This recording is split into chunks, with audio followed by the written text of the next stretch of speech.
Well, I just have that hard line of if you're not preaching love to everyone, then you're full of shit.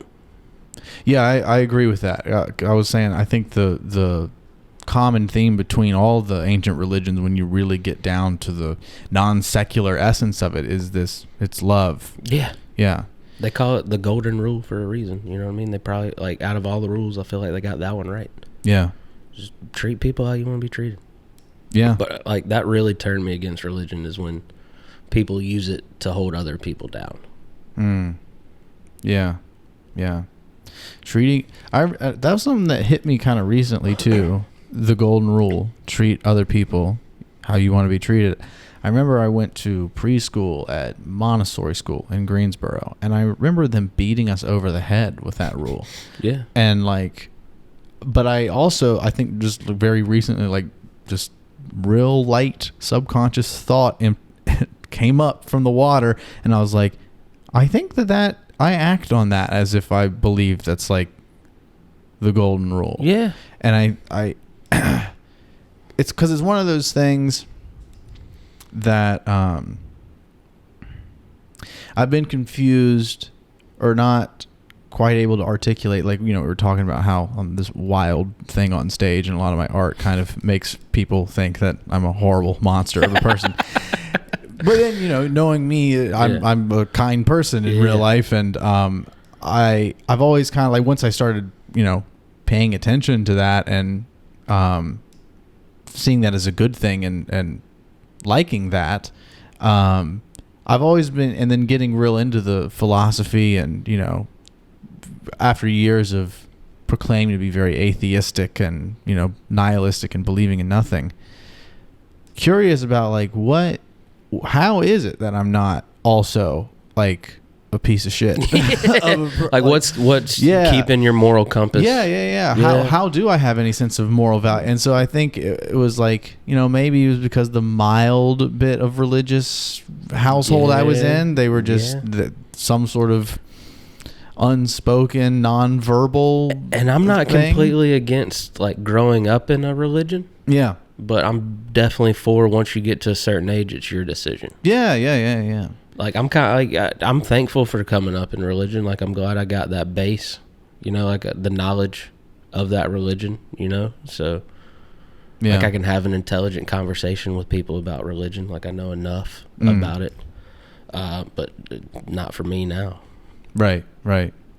But that last little part was the way that the treat others the way you want to be treated, like, re-entered my mind. It was like, I think that's a really simple rule, that if anyone just follows that simple thing, you're gonna end up being automatically very moral. Probably. Because no one wants to be treated badly. Right. Yeah. You're not gonna, if you really, like, think hard about that.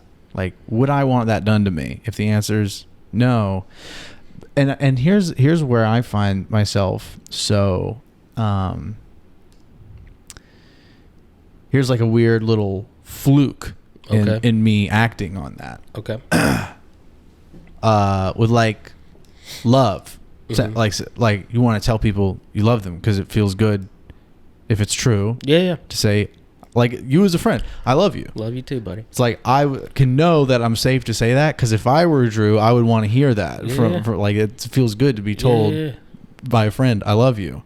But then when you get into the romantic territory, don't say it too soon. Exactly. It's like there's this weird thing between men and women and playing the game where it's like, it's true, I want to say it, and I feel like if I want her to say it to me. But if I live by that golden rule, there's like this malfunction, and I almost feel like that might be why. Yeah. Because even though I know that, when I'm just articulating right now that it's a game and you don't do that, I still do it anyway. Yeah.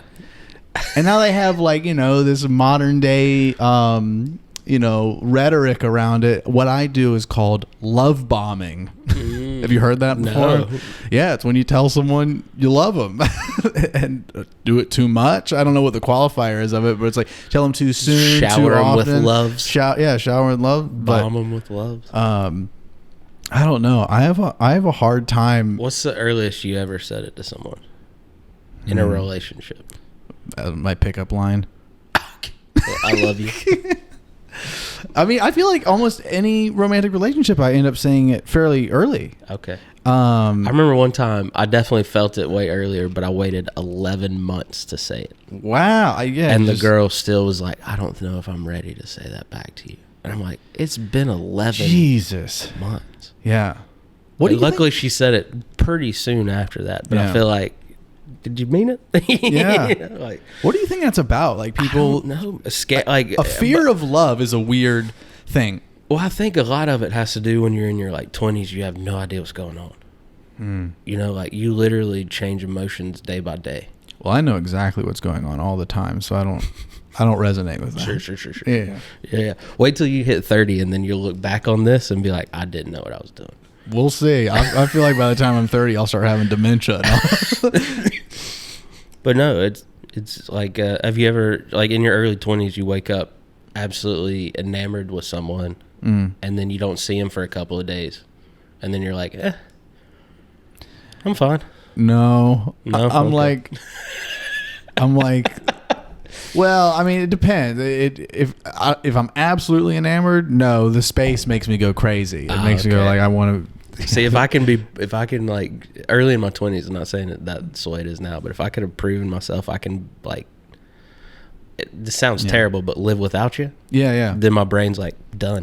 Well, I think that's actually a good indicator between someone that you actually are in love with versus someone that you're just kind of lusting for. Because I think if you're just lusting for them, give it a couple of days, you don't give a shit. Right. But when it's someone you really have like a deep emotional longing for, obsession with, it's like, no, 2 weeks later, I cannot get you out of my fucking head. That's fair. Yeah. This is mental illness. Yeah. Then you're like, what is wrong with me? Like now I need more distance because I'm scared of how you're making me feel. Well, and that's the thing too, is I think I don't get scared of that. I'm like, let's get in this. Yeah. Let's burn the wick. And I think what you just said is how most people feel. Yeah. And that's why there's this friction. Right. Between you got to find someone else who operates that same way. Yeah. Who's like, when you hit that crossroads of panic. Yeah. Or let's do this. That's my romantic life. Let's do this. Is trying to read the person and be like, you might be as psychotic as I am. And then like they give me signs that maybe they are. And then when it gets down to brass tacks, it's like, oh no, you ain't here. You ain't real on this level. You ain't real. Yeah. You can't hang. Yeah. Man, such a frustrating world. Yeah.